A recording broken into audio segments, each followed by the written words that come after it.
warahmatullahi wabarakatuh. Innalhamdalillah nahmaduhu wa nasta'inuhu wa nastaghfiruh wa na'udzu billahi min syururi anfusina wa min sayyiati a'malina may yahdihillahu fala mudilla lahu wa may yudlil fala hadiyalah. Asyhadu an la ilaha illallah wahdahu la syarika lah wa asyhadu anna Muhammadan 'abduhu wa rasuluhu la nabiyya wa rasula ba'da.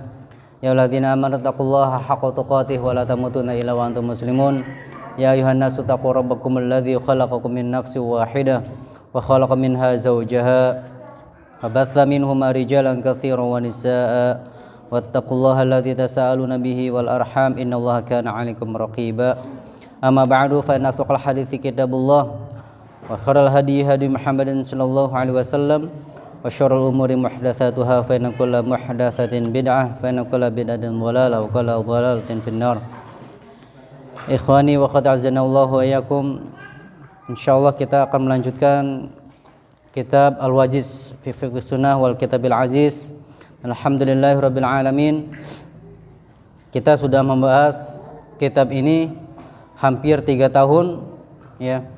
Itu baru nyampe halaman 88. Berarti emang ilmu itu dibutuhkan yang namanya tuluz zaman ya, sebagaimana nasihat Imam Asy-Syafi'i rahimahullah taala di antaranya adalah belajar itu harus sepanjang masa. Enggak ada kata saya sudah lulus SMA, sudah lulus kuliah habis itu enggak belajar lagi. Saya sudah tua, saya enggak belajar lagi, enggak ada. Jadi sepanjang masa, selama hayat itu masih di kandungan badan, maka wajib bagi dia untuk belajar ilmu agama. Karena sangat penting sekali belajar ilmu agama ini. Dan di antara yang paling penting adalah kita belajar ilmu fikih. Ya, jangan sampai kita belajar beribadah itu ternyata ibadah kita tidak sesuai dengan apa yang dicontohkan oleh Rasulullah SAW. Jadi agama kita adalah agama dalil. Apakah ibadah tersebut ada dalilnya apa enggak? Zikir tersebut ada dalilnya apa enggak? Kalau emang ada dalilnya dan ini sepakat para ulama tentang kesahihan hadis tersebut, maka silahkan kerjakan. Kalau emang tidak ada dalilnya, maka enggak usah dikerjakan. Baik. Jadi seperti itu ya, sikap kita sebagai Ahlussunnah wal Jamaah, kalau enggak ada dalilnya enggak usah kerjakan.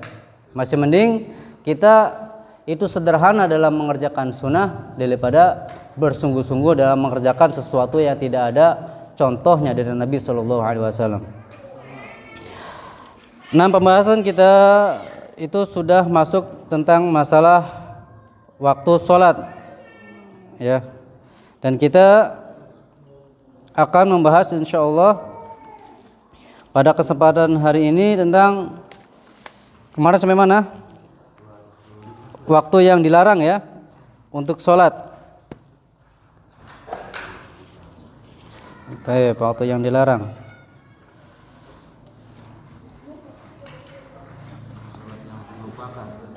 Atau sholat yang terlupakan.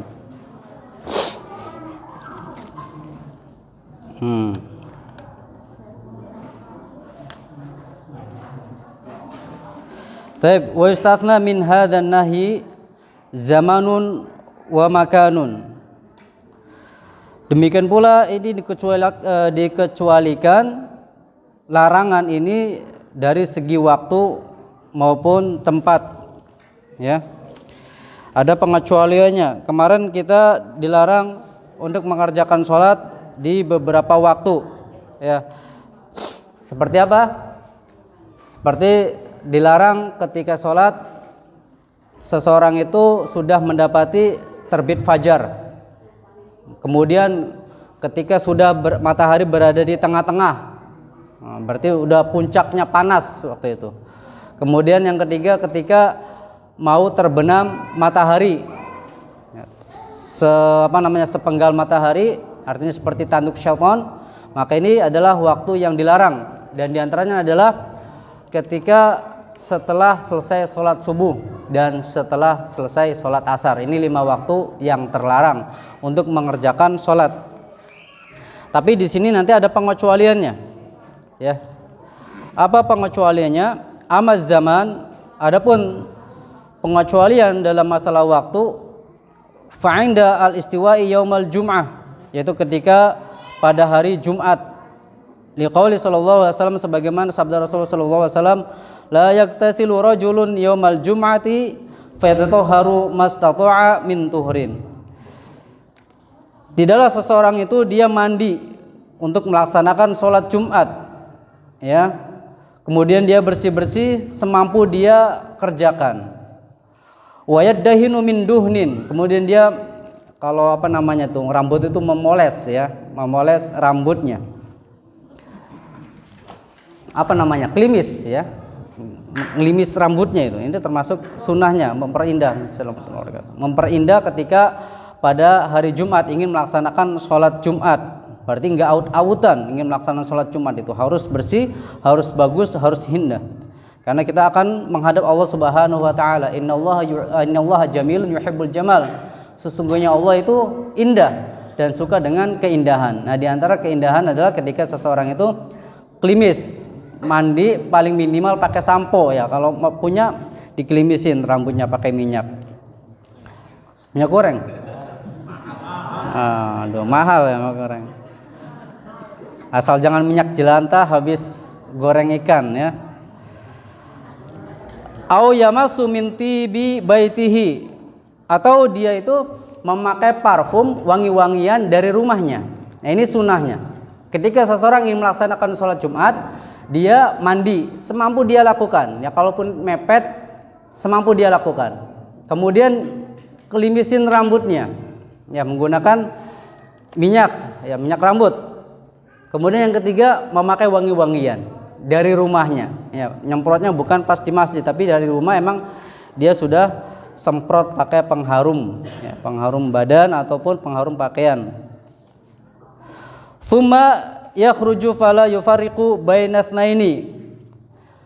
Setelah itu dia pun keluar dari rumahnya dan tidak memisahkan antara kedua orang.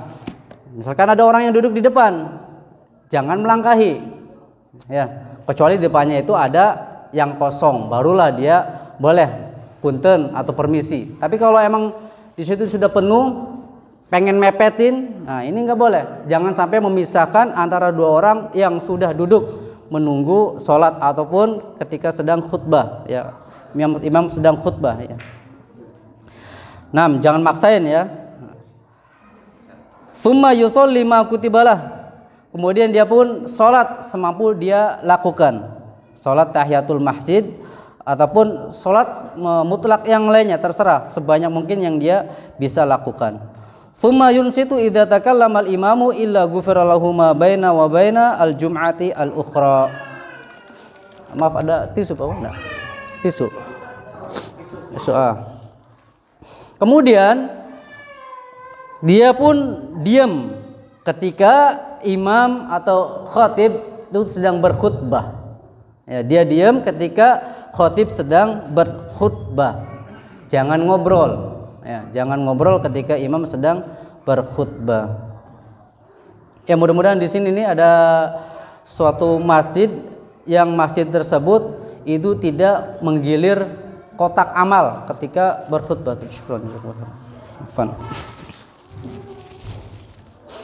Paham di sini? Enggak ada masjid, ya mudah-mudahan ya, ada masjid yang tidak menggilir kotak amal ketika sedang berkhutbah. Kenapa? Karena larangannya jelas. Main kerikil saja itu dilarang sama Rasulullah SAW ketika khatib sedang berkhutbah. Jadi ketika zamannya Rasulullah itu kan masjid nggak pakai keramik, masih padang pasir. Jadi ada batu-batu di situ. Ya, sahabat ada yang main-main batu. Kemudian dilarang oleh Rasulullah SAW. Maka ada larangan ketika khatib sedang berkhutbah jangan main batu, ya, main kerikil, apalagi jawab SMS, WA, ya. Ya, di sini juga ada gerakan yang berlebihan, ya, menggeser kotak, belum ngelipet-ngelipet duitnya, nepluk lagi, gerayang-gerayang lagi, kemana-mana nih duitnya, lari kemana? Kalau pengen bersedekah, lillahi ta'ala, ya perlu sebelum Jumat udah masukin kancil yang di depan masjid. Enggak usah nunggu samping kanan kiri. Wah, kalau samping kanan gubernur lebih gede lagi, dompetnya buka, masukin. Nah, ini gerakannya lebih banyak lagi, ya. Maka mudah-mudahan yaitu berharap ada masjid yang emang bismillah, ya. Kalaupun ada cukup di canceling depan, ya alhamdulillah. Enggak ada kotak yang gilir ketika khutbah ataupun khotib sedang naik, ya, ke mimbarnya. Tapi kalau kajian nggak masalah, ya. Kajian nggak masalah, untuk keliling itu nggak masalah. Tapi khutbah ini ada larangannya, adalah masalah ketika khutbah ini, khutbah Jumat, ya, ataupun khutbah Id. Maaf.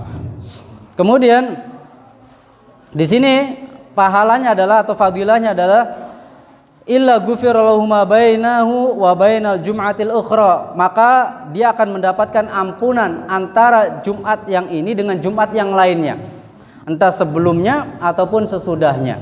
Ya, di sini tidak dijelaskan. Yang penting Jumat yang lainnya, ya. Ada ampunan, berarti satu pekan itu akan diampuni oleh Allah Subhanahu wa taala kalau dia melakukan hal-hal yang demikian. Yang pertama apa? Dia mandi Jumat. Kemudian ya di antara sunnahnya adalah klimis, ya. Kemudian dia pakai wangi-wangian, ya. Kalau nggak klimis ya pakai sampo, ataupun yang penting mandi bersih, ya, pakai wangi-wangian. Kemudian dia diam ketika khotib sedang khutbah, maka akan diampuni oleh Allah Subhanahu wa taala antara Jumat yang ini dengan Jumat yang lainnya. Nah, ini insyaallah mudah untuk dikerjakan. Insyaallah mudah untuk dikerjakan. Ya, bagi Allah Subhanahu wa taala yang mudahkan bagi dia. Ya, yang tentunya kasih hidayah. Kenapa? Karena banyak juga orang-orang yang memang ketika Jumat juga masih, ya, santai-santai, ya, ongkong-ongkong kaki, ya. Ongkong-ongkong kaki di rumahnya ataupun nongkrong-nongkrong di tempat lainnya. Nah, ini bagi orang yang telah mendapatkan hidayah bagi Allah, oleh Allah Subhanahu wa taala. Baik. Fanadabahu ila salati ma kutibalah wa lam yamna'uhu anha illa fi waqti khurujil imam. Kemudian dia melakukan salat sunnah dan tidak ada yang melarangnya, ya, untuk melakukan salat sunnah tersebut kecuali ketika imam sudah keluar, maksudnya sudah naik ke atas mimbar, maka ini enggak boleh sholat lagi, ya, kalau emang dia sudah mendapatkan imam sudah naik ke mimbar. Walihada qala ghairu wahidin minas salaf, oleh karena ini salah seorang dari salaf mengatakan minhum Umar bin Al-Khattab, di antara salaf tersebut adalah Umar bin Al-Khattab, yaitu sahabat Nabiullah Muhammad Rasulullah sallallahu alaihi wasallam, yaitu Umar bin Al-Khattab radhiyallahu anhu. Wa tabi'ahu alaihi al-Imam Ahmad bin Hanbal, kemudian diikuti pula pendapat ini oleh Imam Ahmad bin Hanbal, ya. Khurujul imam yamna'u shalah, ketika imam itu sudah keluar maka dia dilarang untuk melakukan salat.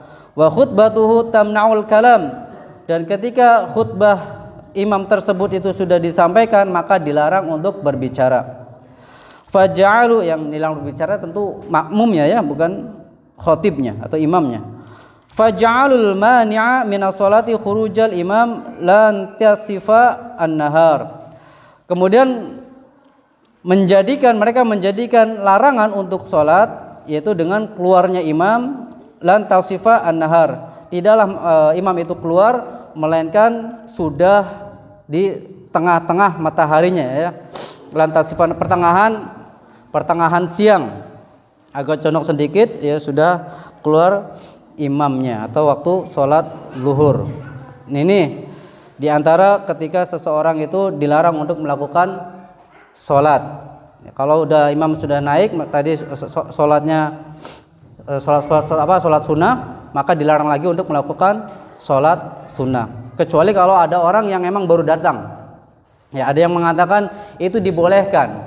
Kenapa? Karena ada yang namanya perintah untuk melakukan sholat tahiyatul masjid, sholat tahiyatul masjid.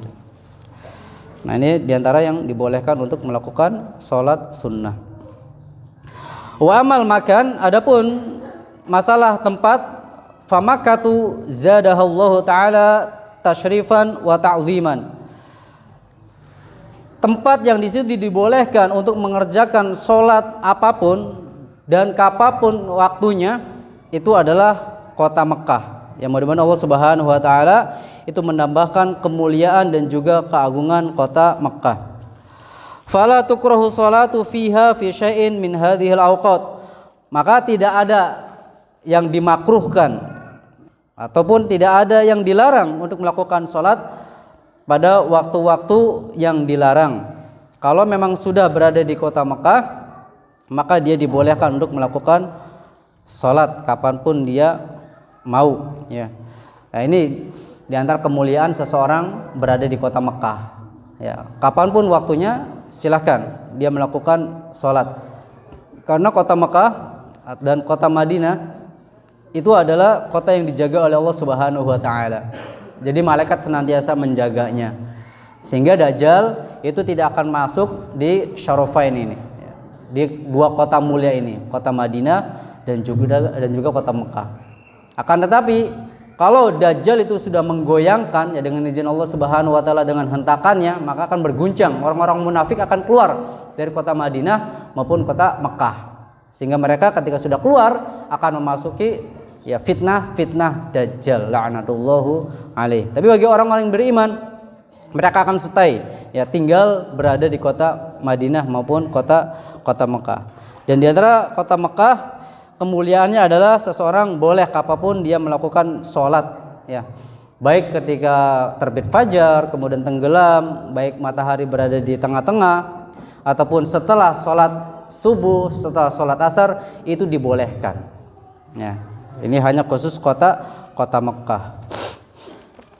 Nah, kemudian liqauli sallallahu alaihi wasallam, sabda Nabi sallallahu alaihi wasallam, dalilnya adalah sebagaimana sabda Rasulullah sallallahu alaihi wasallam.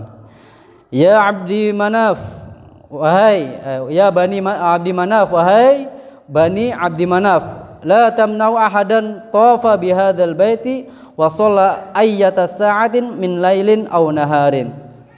Ini kalau Bani Abdi Manaf berarti keturunan Rasulullah sallallahu alaihi wasallam.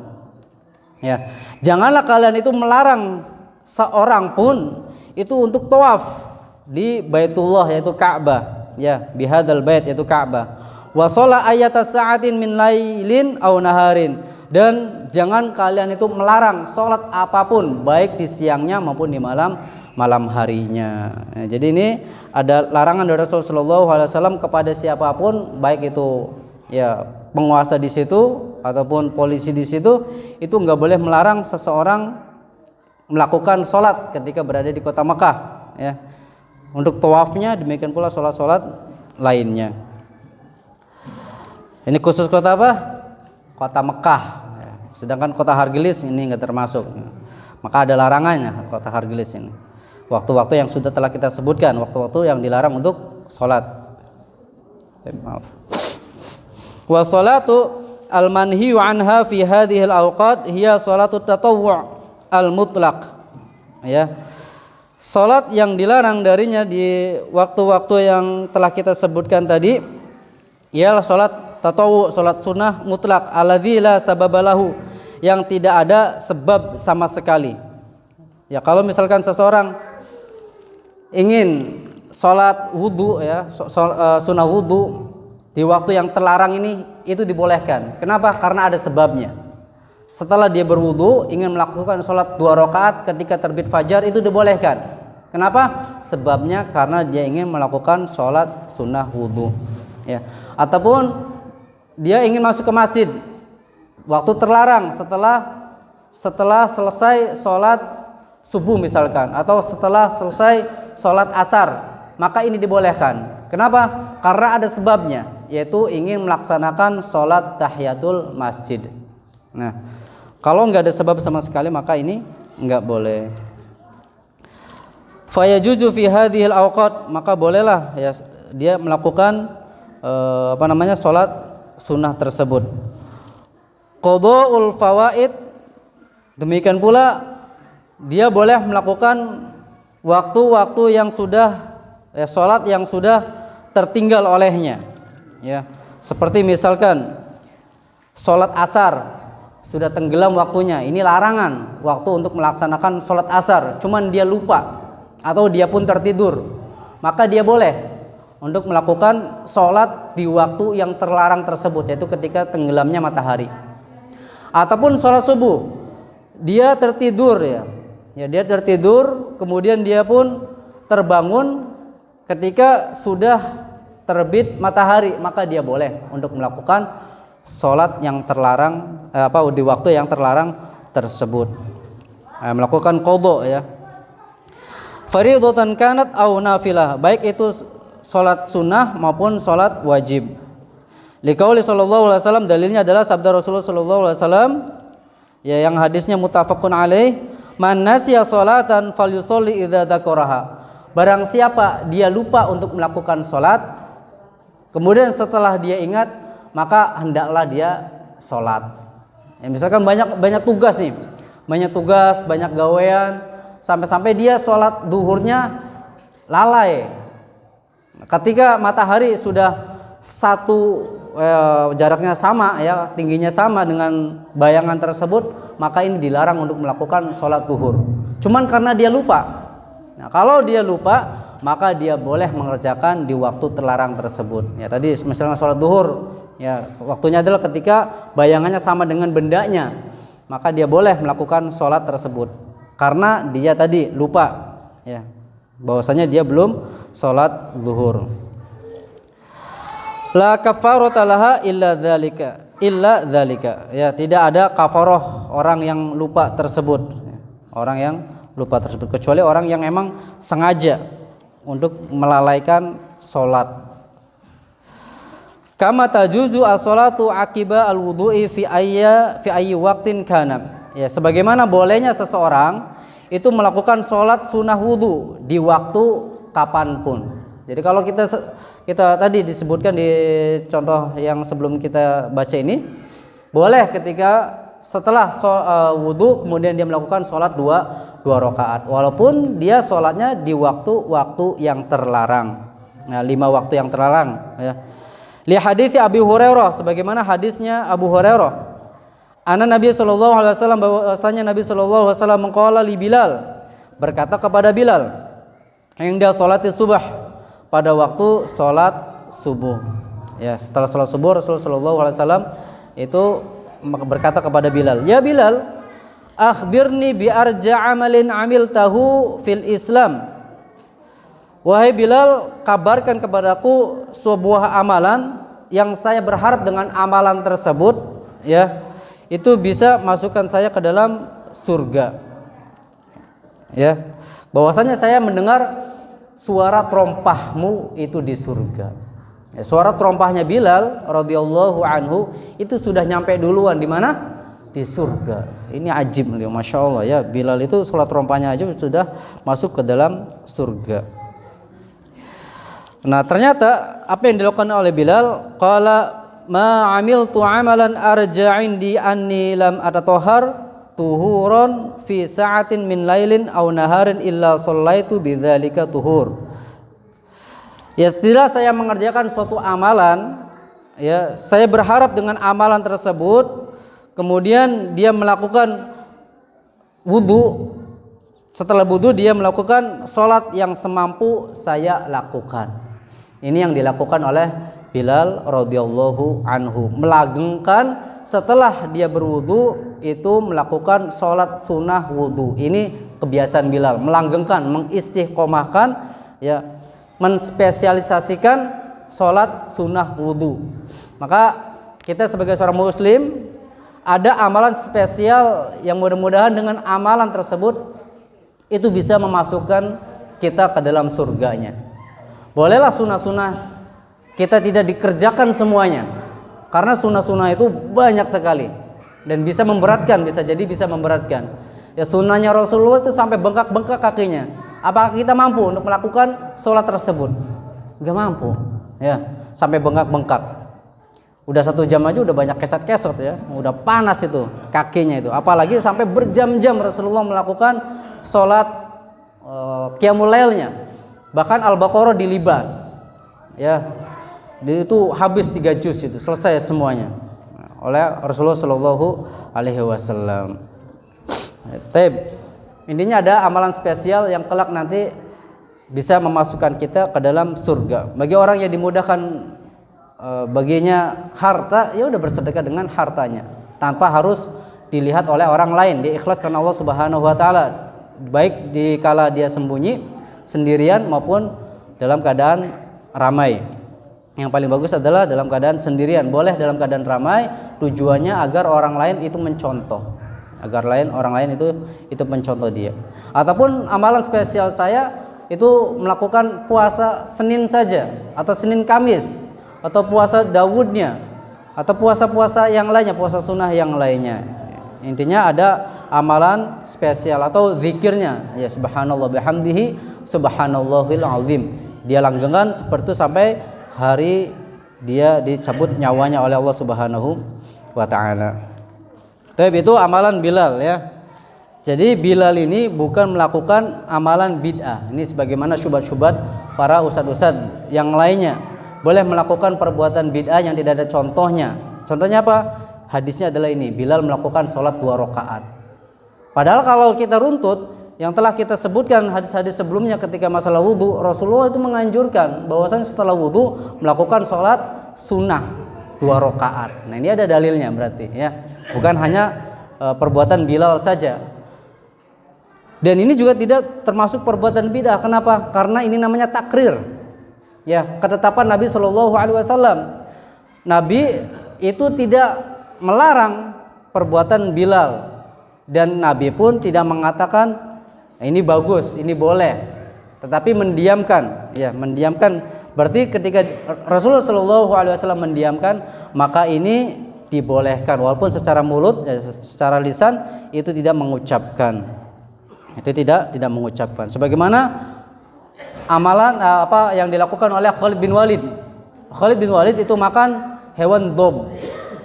Dob ini seperti kadal atau biawak, tapi beda, ya, beda dengan biawak. Kita lihat nanti di searching bagaimana bentuknya dob. Nah ini takrir, Rasulullah tidak membolehkan dan tidak pula mengharamkan, tetapi membolehkan, membiarkan Khalid bin Walid itu memakan hewan dob. Nah berarti takrir namanya. Takrir ini bukan termasuk bid'ah. Ketetapan Nabi Shallallahu Alaihi Wasallam. Taib, ini hadisnya adalah sahih, ya, sebagaimana yang telah lalu, hadis tentang periwayatan masalah wudu. Wa tajuzu tahiyatul masjid, demikian pula boleh seseorang melakukan tahiyatul masjid di waktu-waktu yang terlarang. Liqauli sallallahu alaihi wasallam, sebagaimana sabda Rasulullah sallallahu alaihi wasallam, "Idza dakhala ahadukumul masjida fala yajlis hatta yusalliya rak'atain." Apabila kalian masuk ke dalam masjid, maka jangan duduk dulu. Lakukan sholat 2 rakaat. Nah ini ada larangannya, fala yajlis, maka jangan duduk. Nah, berarti nahyu, larangan. An-nahyu yadullu alal amr, alal wujub. Larangan itu menunjukkan bahwasanya wajib untuk melakukan sholat 2 rakaat tahiyatul masjid. Akan tetapi wajibnya itu tidak seperti wajibnya sholat 5 waktu. Seseorang boleh mengerjakannya, ya bagus, malah bagus mengerjakan sholat tahiyatul masjid. Demikian pula kalau dia tidak sholat 2 rakaat tahiyatul masjid, dia tidak mendapatkan dosa. Sebagaimana kalau orang, ya tidak sebagaimana orang itu meninggalkan sholat subuh, meninggalkan sholat duhur, asar, maghrib, dan isya. Kalau meninggalkan, maka dia mendapatkan dosa. Ini bedanya, ya, bedanya dengan salat wajib. An-nahyu 'an tatawwu ba'da tulu'il fajr wa qabla sholati subuh. Larangan dari salat tatawwu, salat sunnah, setelah terbit fajar dan sebelum salat subuh. Artinya sebelum salat subuh ini bukan salat qobliyah subuh, bukan. Ya, bukan salat qobliyah subuh. Kalau sholat qobliyah subuh ini ada fadilahnya, ya, rakaatul fajri khairun minad dunya wa ma fiha. 2 rakaat sholat qobliyah subuh itu lebih baik daripada dunia dan seisinya. Ini sholat qobliyah subuh, fadilahnya sangat besar sekali. Berarti kita termasuk orang yang kaya, paling kaya di dunia, ya, dibandingkan orang-orang kafir. Kenapa? Karena orang yang melakukan sholat qobliyah subuh 2 rakaat ini, dia akan mendapatkan pahala yang lebih baik daripada dunia beserta isi-isinya ini, ya, dunia beserta isinya. Yang larangan ini adalah kalau dia sampai menambah lagi 2 rakaat tadi dia sudah selesaikan, kemudian ditambah dengan rakaat yang lainnya, berarti 4 rakaat. Kalau nambah lagi berarti 6 rakaat. Ini yang larangannya. Ini larangannya, ya. Larangan yang nanti kita masuk ke dalam dalilnya ini. Ataupun sholat setelah sholat subuh. Nah, ini kita akan bahas apa dalilnya ini. An Yasar Maula bin Umar. Dalilnya adalah dari Yasar bekas ya budak daripada Ibnu Umar, yaitu Abdullah bin Umar radhiyallahu anhuma. Qala dia berkata, ra'ani Ibnu Umar, saya melihat Ibnu Umar wa ana usolli ba'da tulul fajr, dan saya pun sholat setelah terbit fajar. Faqala ya Yasar, kemudian Ibnu Umar mengatakan, wahai Yasar, inna Rasulullah sallallahu alaihi wasallam kharaja alaina wa nahnu nusolli hadhihi shalah. Bahwasanya Rasulullah sallallahu alaihi wasallam yaitu keluar bersama kami dan kami pun sholat seperti ini. Faqala, kemudian Rasulullah sallallahu alaihi wasallam mengatakan, liuballigh syahidukum ghaibakum. Hendaklah kalian itu mengabarkan, orang yang hadir mengabarkan kepada orang yang tidak hadir di antara kalian. La tusallu ba'dal fajri, jangan sholat setelah sholat subuh. Illa sajadatain, kecuali sholat sajadatain. Ahli hadis mengatakan bahwasanya yang dimaksud dengan 2 sujud ini adalah sholat qobliyah subuh. Jadi orang yang tidak mengerjakan qobliyah subuh boleh dikerjakan setelah sholat subuh. Ya, ini pengecualiannya. Tadi kan disebutkan ada larangan orang tidak boleh melakukan sholat setelah subuh. Tapi ada pengecualiannya. Kalau dia misalkan bangunnya telat, didapati imam sudah sholat subuh, maka jangan sholat qobliyah subuh, tapi ikutin imam sholat subuh. Nanti setelah itu boleh dia melakukan qobliyah subuh setelah sholat subuh. Tapi yang paling bagus di rumah. Kenapa? Takut fitnah nanti. Wah, ini aliran sesat ini. Padahal dia belum melakukan sholat qobliyah subuh. Dia ingin mendapatkan fadilahnya, keutamaannya, yaitu seperti ya pahalanya bahkan lebih baik daripada dunia dan seisinya. Dia ingin mendapatkan fadilah 2 rakaat qobliyah subuh. Lalu pertanyaan berikutnya, mana yang lebih utama? Apakah dilakukan setelah sholat subuh atau ketika sudah menyingsing matahari? Nah, ini pertanyaannya. Orang yang tidak melakukan qobliyah subuh misalkan, mana yang lebih utama? Apakah dia langsung sholat setelah sholat subuh atau ketika matahari sudah meninggi? Maka disebutkan ya oleh beberapa ahli fikih, ya, diantaranya adalah Syekh bin Baz, Syekh Utsaimin, demikian pula para imam-imam yang lainnya, itu mengatakan boleh atau afdolnya itu ketika sudah terbit matahari, ya sudah meninggi. Kenapa?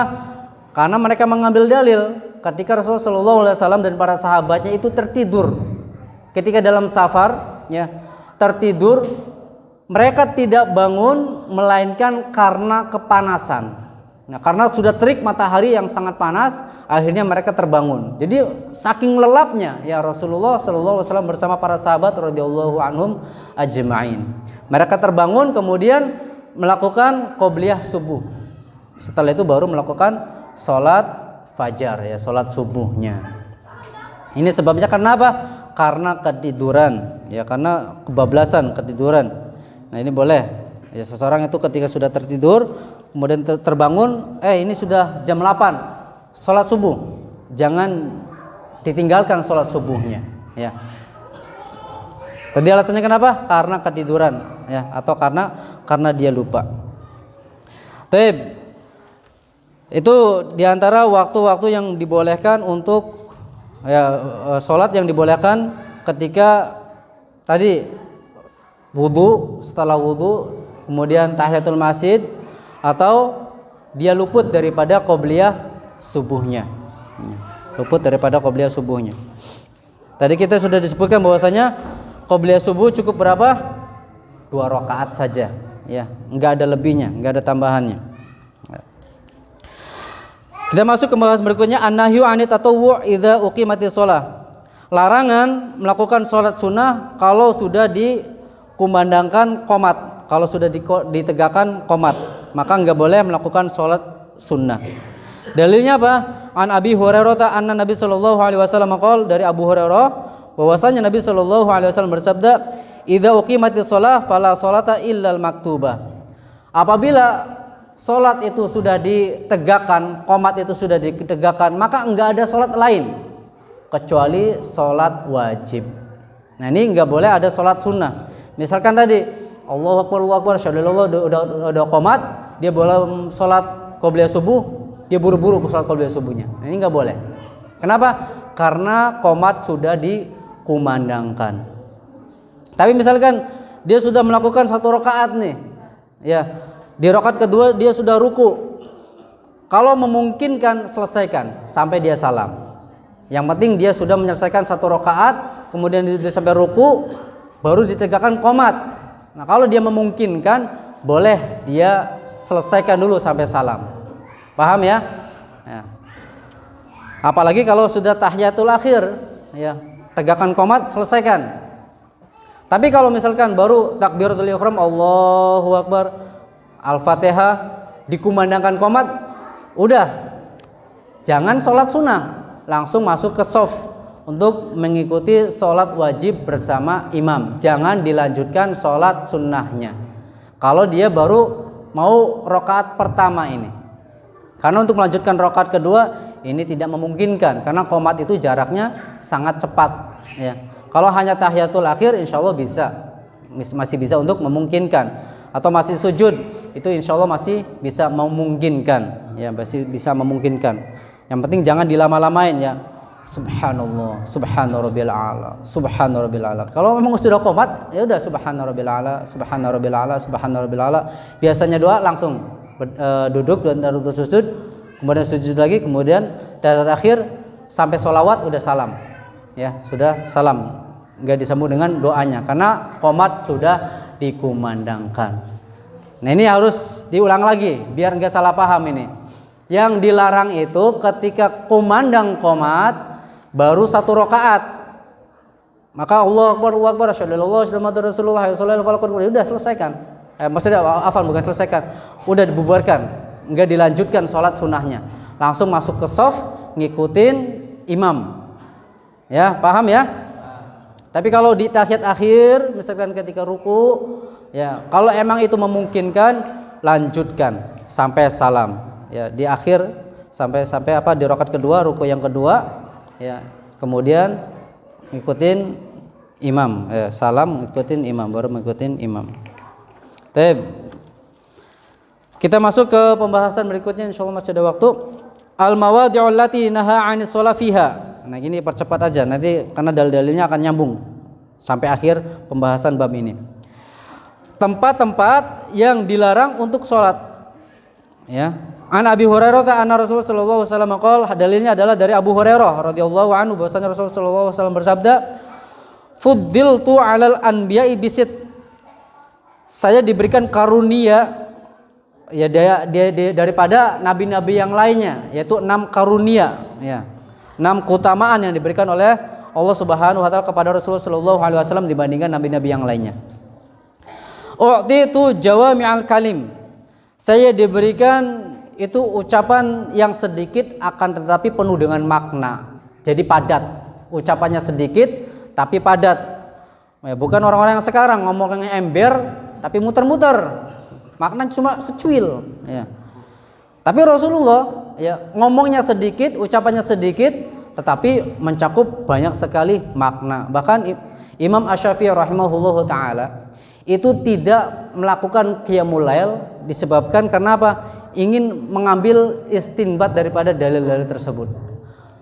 Dari satu hadis itu bisa menghasilkan 40 hikmah. Ya, 40 hikmah daripada hadisnya sangat sedikit sekali. Ya, misalkan innamal a'malu binniyat, sesungguhnya amal itu ditentukan dengan niat. Kan simpel tuh. Tetapi bisa menghasilkan makna-makna yang lainnya. Niat tentang sedekah, niat tentang sholat, niat tentang ziarah, niat tentang masalah dia berjima dengan istrinya, niat tentang masalah memberikan makan kepada anaknya dan istrinya, itu termasuk hikmah daripada innamal a'malu binniyat. Jadi bisa diambil hikmah-hikmah yang lainnya. Wa nusirtu birru'bi, kemudian saya ditolong atau dimenangkan Allah Subhanahu wa taala dari musuh-musuh, disebabkan karena musuh tersebut itu diberikan sifat rasa takut. Kenapa? Karena Muhammad akan menyerang mereka. Jadi musuh-musuh itu udah berkecamuk nih di hati mereka, rasa takut di hatinya. Kenapa? Karena Rasulullah SAW akan menyerang mereka, pasti kalah ya. Kalau Rasulullah sudah menyerang mereka, itu nggak ada ya kata lain kecuali kata kalah, ya, kecuali di perang Uhud. Tapi setelah itu di esokan harinya Allah Subhanahu wa taala memerangkan kaum muslimin dibandingkan orang-orang musyrikin. Kenapa perang Uhud itu dikalahkan? Karena ada beberapa sahabat itu tidak nurut sama Rasulullah sallallahu alaihi wasallam. Ini ya hikmahnya. Kalau kita tidak nurut sama Rasulullah sallallahu alaihi wasallam, itu tidak akan dimenangkan. Ya, tidak akan dimenangkan, wallahi tidak akan dimenangkan sama Allah Subhanahu wa taala kalau tidak nurut. Dan kita sekarang itu ternyata banyak umat Rasulullah itu tidak nurut. Riba jalan, ya. Inah jalan. Kemudian maksiat jalan. Sholat wajib ditinggalkan. Ya enggak? Gimana mau dimenangkan sama Allah Subhanahu wa taala kalau konser di mana-mana? Dangdut merajalela, rock and roll merajalela, lesbian kemana-mana, homo di mana-mana, homer kemana-mana. Ya, sholat 5 waktu ditinggalkan. Maka jangan berharap kaum muslimin itu dimenangkan sama Allah Subhanahu wa taala, kecuali seperti para sahabat. Kalau para sahabat imannya kuat, walaupun orangnya miskin, sedikit perbekalan, kalaupun panah pun sederhana, kalaupun pedangnya sederhana, tapi bisa dimenangkan sama Allah Subhanahu wa taala. Kenapa? Karena keimanan mereka. Nah, karena keimanan mereka. Kalau iman sudah berada di hati mereka, itu pasti akan dimenangkan sama Allah Subhanahu wa taala. Intinya tinggalkan apa yang dilarang oleh Allah Subhanahu wa taala, demikian pula apa yang dilarang oleh Rasulullah, dan jalankan apa yang diperintahkan oleh Allah dan juga Rasulnya. Wa hilat li al-ghanaim, demikian pula dihalalkan bagi saya itu ghanimah. Nabi-nabi yang terlebih dahulu itu dilarang ketika mereka berperang melawan orang-orang kafir, orang-orang musyrik, itu enggak boleh memakan ghanimah. Harta-harta ghanimah itu dilarang. Maka ketika mereka mendapatkan ghanimah, itu terbakar ghanimah tersebut sama Allah Subhanahu wa taala. Tapi kejadiannya ketika Nabi Isa alaihissalam itu tidak terbakar ghanimah tersebut. Kenapa? Karena ternyata ada satu pengkhianat. Dia itu menyimpan mahkota ghanimah. Akhirnya ghanimah tersebut itu tidak terbakar. Nah, setelah orang tersebut itu mengaku bahwasanya menyimpan mahkota, diserahkan kepada Nabi Isa, barulah ghanimah itu terbakar. Nah, tapi bagi Rasulullah sallallahu alaihi wasallam ghanimah itu dibolehkan. Ini namanya khumus ya. Seperlimanya itu untuk Rasulullah dan juga untuk Allah Subhanahu wa taala. Wa ja'at li al-ardu tahuran wa masjidan. Dan dijadikan bagi saya bumi itu suci dan masjid. Ini pada asalnya semua bumi itu suci dan masjid ya bagi umat Rasulullah sallallahu alaihi wasallam, demikian pula buat Rasulullah sallallahu alaihi wasallam. Wa ursiltu ilal khalqi kaffatan, dan saya diutus untuk seluruh makhluk secara keseluruhan. Jadi bedanya dengan nabi yang lainnya, nabi itu hanya diutus kepada kaumnya saja. Ya, Rasul diutus kepada kaumnya saja. Tapi Rasulullah itu kepada seluruh manusia, bahkan kepada seluruh makhluk. Bahkan kepada jin sekalipun itu untuk tunduk kepada Rasulullah sallallahu alaihi wasallam. Syariatnya tunduk kepada Rasulullah sallallahu alaihi wasallam. Wa khutima biya an-nabiyyun, dan saya itu dijadikan Allah Subhanahu wa taala sebagai penutup para nabi. Jadi enggak ada nabi setelah diutusnya Rasulullah sallallahu alaihi wasallam. Ini keyakinan Ahlussunnah wal Jamaah bahwasanya tidak ada nabi setelah Rasulullah Muhammad sallallahu alaihi wasallam. Ini qadarullah, ini tradition, ini masih ada pembahasan bentar lagi padahal. Tapi insyaallah mudah-mudahan pertemuan berikutnya ya. Tapi mungkin ada pertanyaan ya yang belum jelas. Nah, silakan. Nah, Salat tahiyatul masjid boleh enggak dilakukan di musola kecil? Bismillah. Musola, langgar, masjid itu hanya penamaan saja. Kalaupun itu dilakukan, ya misalkan dikerjakan untuk melakukan sholat, ya enggak masalah. Namanya sholat tahiyatul masjid, bukan sholat tahiyatul musola atau sholat tahiyatul langgar. Ya. Namanya sama, masjid. Masjid itu artinya apa? Tempat sujud. Dari kata sajada, yasjudu, masjidan. Ya, artinya tempat untuk sujud. Apapun itu. Ya, apapun itu. Musolanya buat sholat berjamaah itu, Pak.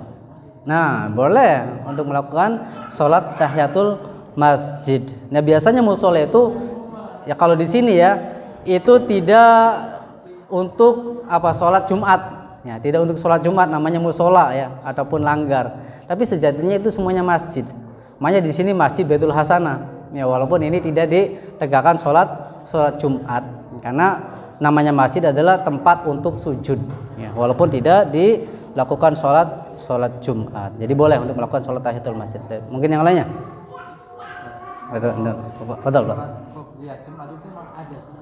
Sholat qobliyah Jumat itu enggak ada. Ya, sholat qobliyah Jumat itu enggak ada. Yang ada ba'diyahnya. Malah setelahnya. Bilal itu biasanya orang mengatakan Bilal gitu ya. Ya. Ya bahkan ada sholat bareng ya. Atau ada sholat masing-masing terserah. Itu enggak ada qobliyah Jumat itu enggak ada.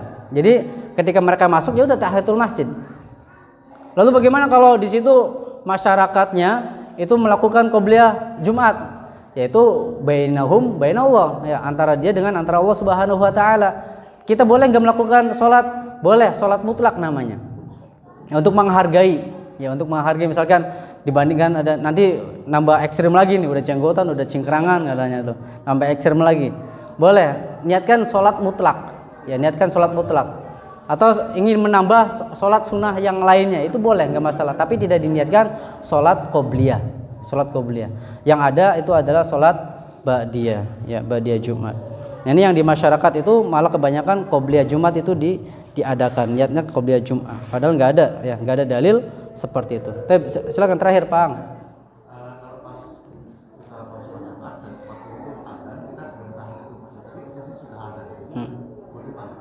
Nah itu khilaf juga, Pak. Khilaf itu. Ada yang mengatakan tunggu dulu adzan, karena ada perintah untuk menjawab adzan. Ada juga silakan untuk melakukan sholat tahiyatul masjid. Disebabkan apa? Mendengarkan khotib itu lebih utama ya, daripada dikemanakan adzan. Wallahu ta'ala. Yang jelas itu ijtihad para ulama. Boleh langsung sholat ataupun menunggu adzan terlebih dahulu, itu nggak masalah. Tapi kemauan kita itu adzan terlebih dahulu, ya dengarkan adzan baru kemudian sholat, itu tahiyatul masjid, biar kita dapat keutamaan semuanya. Menjawab adzan, tahiyatul masjid, dan insya Allah mendengarkan khatib. Ya, jadi untuk diam terlebih dahulu, menjawab adzan terlebih dahulu. Wallahu ta'ala. Ini karena udah kumandang Aisyah. Insyaallah kita akan lanjutkan, ataupun kalau ingin bertanya silakan di luar majelis. Nah, kita tutup dengan takbir majelis. Subhanakallahumma bihamdika asyhadu an la ilaha illa anta astaghfiruka wa atubu ilaik. Wassalamualaikum warahmatullahi wabarakatuh.